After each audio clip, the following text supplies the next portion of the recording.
why I love getting triggered and why you should love it as well. I know it might sound masochistic, but hear me out. A trigger is the only honest feedback mechanism that you have. And it reveals the place where you are not free. And most people, of course, try to avoid triggers because they hurt. But I personally use them as free data, if you want, or gifts that people give to me so that I can learn about my own limiting beliefs. It's really a great way to discover your own unknown unknowns, if you want. So whenever people trigger you, this is actually not something where you have zero control.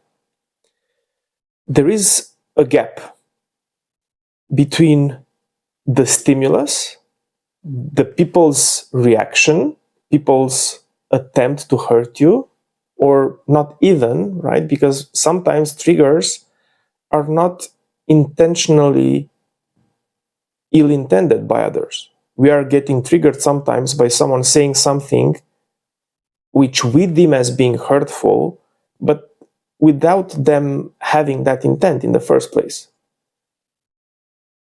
So a trigger is something that, again, has nothing to do with the person, but it has everything to do with you. It's all about what you learn about yourself. And instead of pushing away people who tend to be able to push your buttons or to trigger you, just spend more time in their presence. I know it's counterintuitive, but if you're really committed to learn and grow and transform yourself and become less controllable, yes, that's a strong word, but it is like that. If you want to become less controllable by people who, especially by people who don't really care about you that much, you have to take ownership of your own emotions and how you react to triggers. So let's imagine you have someone close to you in your family who knows you well, and whenever they have a problem of their own, they get frustrated, and in order to fuel that frustration, they throw things back at you because they know that you will react. You are predictable. You react in a certain way, and believe it or not, they need that, right? People, when people are angry and they project their own anger onto you, they want anger back because they feed out of that anger. If you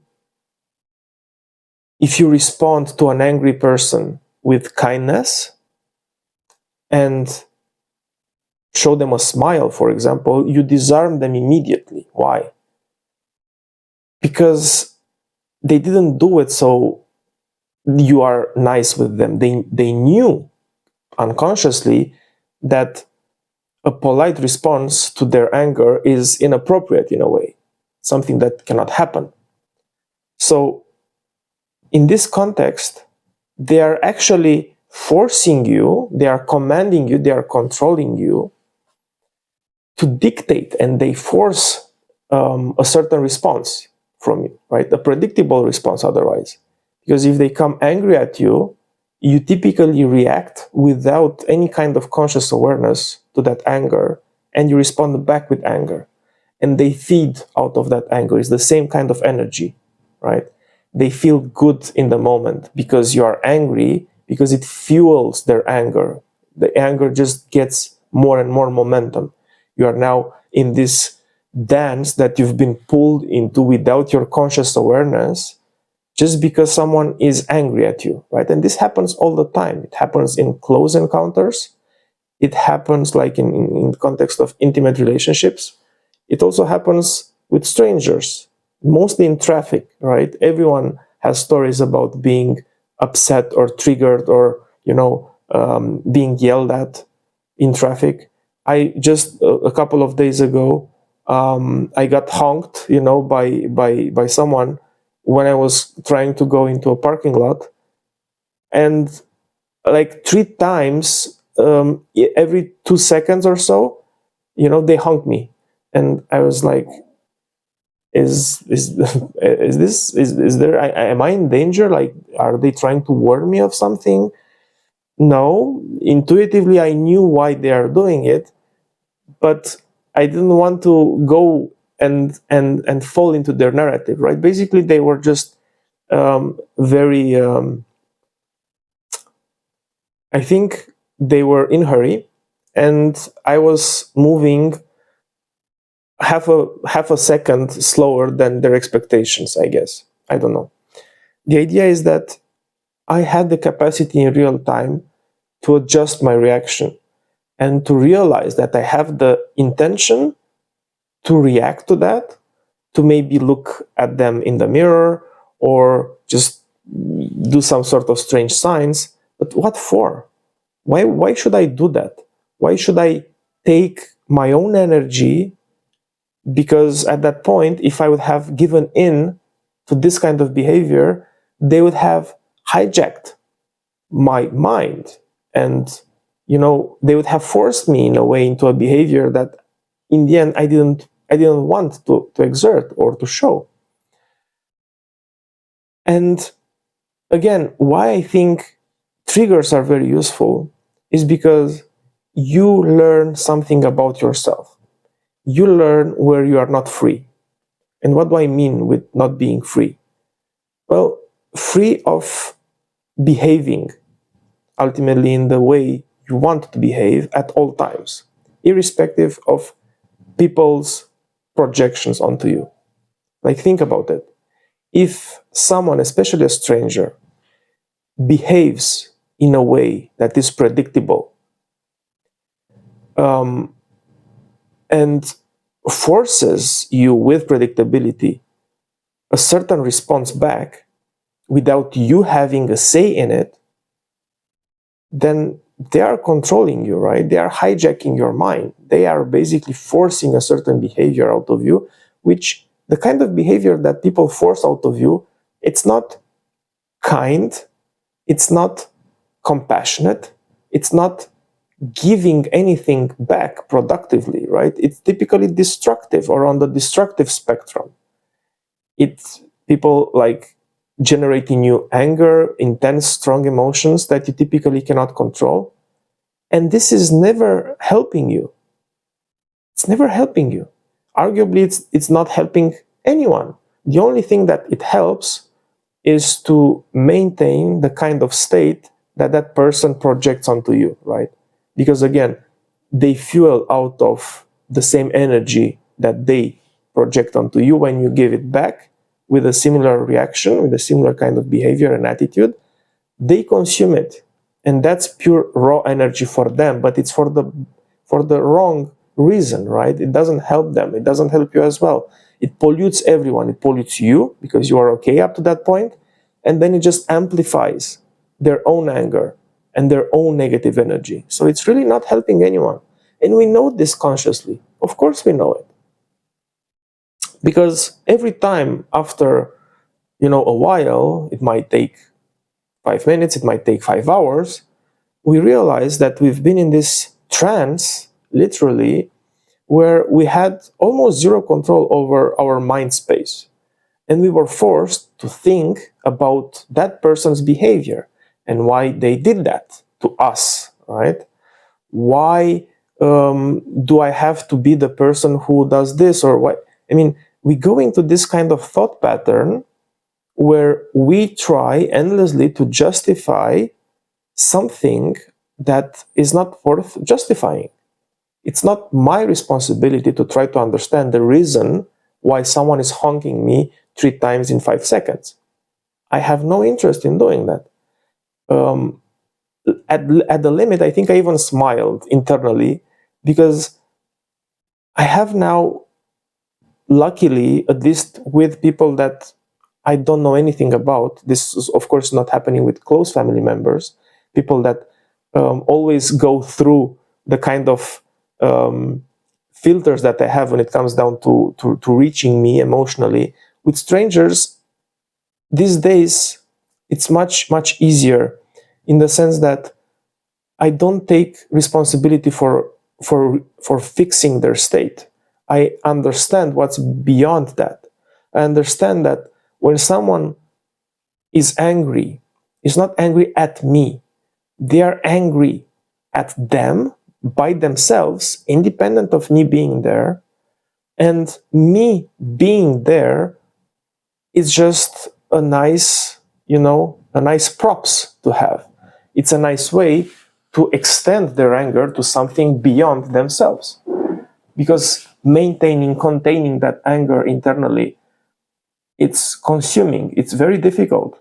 And at some point, people project that anger outside, right? They cannot keep it internally.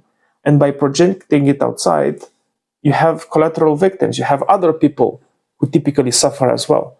And they suffer and they continue to suffer and they embrace that suffering, which comes back because it's on the same spectrum again of negative energy.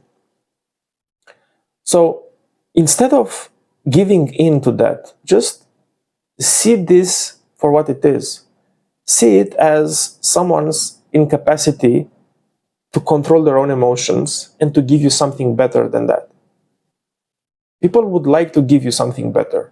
People would like to be kinder, to care more about you, to do nicer things, and they do, right? Now we are going into holiday season.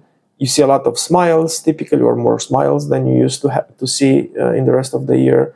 People doing nice gestures to everyone, but that's in a very specific context where people are primed by the holiday season to act a bit kinder.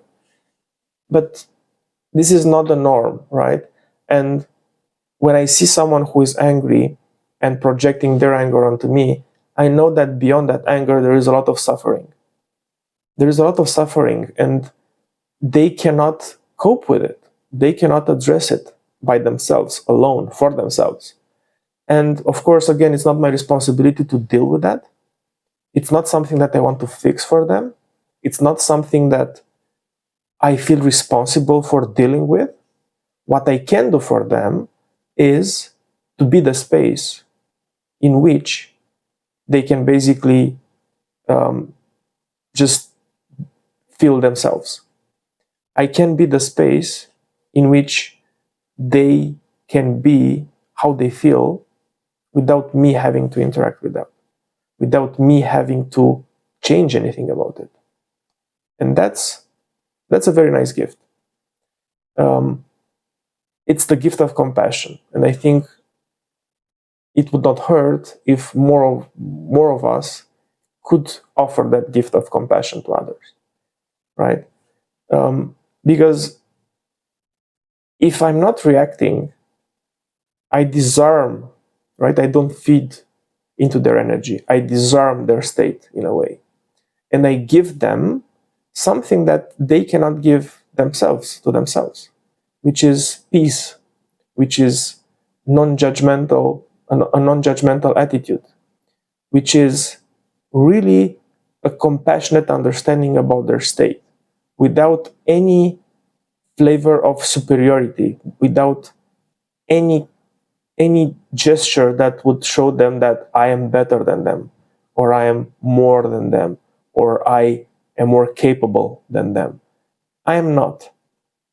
I share the same human condition as them, as you, and in this context, I'm no better than anyone else, and anyone else is not better than me. If I have the capability and the resources to allow people to express their anger without attaching my own need to be angry, or my own anger onto them, and I just am the space for them to be themselves, I feel this is it's a tremendous gift. So instead of yelling back at someone when you are being yelled at, try to deflect the scream, right? Don't take it onto you. And you can even make this like a physical thing, right? You can imagine some sort of negative energy coming to you, and you can just deflect it, right? You can just move slightly left or right, or you can even do it like physically. And let that go, right? Don't take it on you. Don't take people's negative manifestations onto you as your problems that you have to solve for them on their behalf, because you won't. The best way in which you can help someone, if you really care about helping them, and that can be anyone, is not to engage. If you don't engage, you don't feed this negative energy monster, if you want. Eckhart Tolle is calling it the pain body, right? People have this pain body. It's like a latent, dormant animal inside of us. And sometimes it wakes up to feed, right? And it feeds out of this kind of conflict and negative energy. And this pain body is taking ownership of you, and it's making you someone else behave in a way that you yourself don't recognize. When the conflict goes away, you look at yourself and you don't realize what's happening, right? And people do atrocious things in this state. And in a way, they don't have control over it. But at the same time, this is something that you can learn. You can get better at. You can practice. You can develop conscious awareness. You can have more control over your emotions and your reactions, or rather your responses to being triggered by others. This is something that is your responsibility. And hoping that people will not trigger you or that you will not be triggered, it's not the best way to go through life, because you miss a lot in terms of learning about yourself. When you are being triggered, you learn where people have control over you, because that's a vulnerability if you think about it, right? We are all concerned about our data being exposed and, being vulnerable, like security vulnerable in a cybernetic space. But we are vulnerable as human beings because we are always exposing these ways of being exploited psychologically by others and have no means to counteract it, right? We are always being triggered by people, and it's like a pattern, right? It's predictable. And you should be concerned with that. You should look at that and imagine a better alternative. Like, think of it. Is there a better way? Can I do something about it?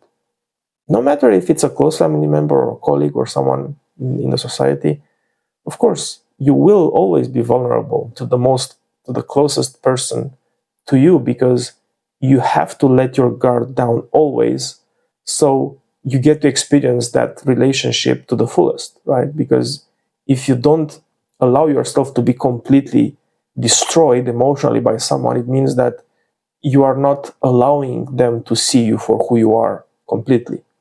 But that's, of course, something to reflect on, and it's an important decision who has that kind of access to you, right? But I challenge you to embrace your triggers, to pause and think, why am I being triggered? It's not that person. That person is just giving me the gift of learning about myself. But why is this happening? What kind of limiting belief do I have which I don't acknowledge or I don't know about even when I'm being triggered? And this is the process of growth, of transformation, of becoming someone more capable, better overall. And it never ends. So enjoy the journey, learn about yourself through others, thanks to others, be grateful for these gifts, and develop compassion towards yourself and towards everyone else, one day at a time, as you go along.